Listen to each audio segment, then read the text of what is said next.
নমস্কার, জয় গোমাতা, জয় শ্রীরাম। সৌমিকদার কথা আপনাদের সকলেরই মনে আছে। হ্যাঁ, সৌমিকদা তিনি কে?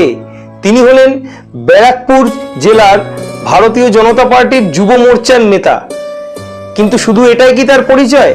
না, যারা 4 তারিখ বেলা 12টার পরে তৃণমূল থেকে ঝাঁপ দিয়ে বিজেপিতে এসছে তারা না জানলেও এই জেলার প্রত্যেকটা মানুষ জানে যে সৌমিকদার জনকল্যাণমুখী কার্যকলাপ কতটা উপকৃত করেছে আপামর এলাকাবাসীদের।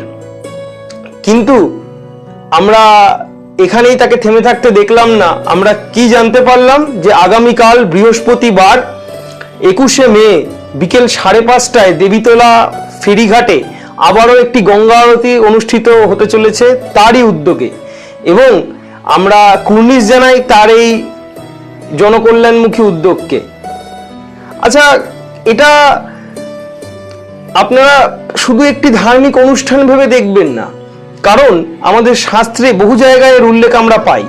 স্কন্দ পুরাণে বলা হয়েছে গঙ্গা জলে একবার স্পর্শ করলেই বহু জন্মের পাপ ক্ষয় হয়। ব্রহ্ম বৈবর্ত পুরাণে বলা হয়েছে মা গঙ্গাকে পতিত পাবনী, অর্থাৎ যিনি পতিতকেও পবিত্র করতে পারেন। তাহলে আপনারা বুঝে দেখুন এই গঙ্গা আরতির গুরুত্ব ঠিক কতটা। এই জনকল্যাণমুখী কাজগুলি বিগত দিনে তাকে করতে হয়েছে ওই যারা তৎকালীন শাসক দলের নেতা কর্মী ছিলেন তাদের চোখে চোখ রেখে তাদের বন্দুকের সামনে দাঁড়িয়ে বুক চিতিয়ে।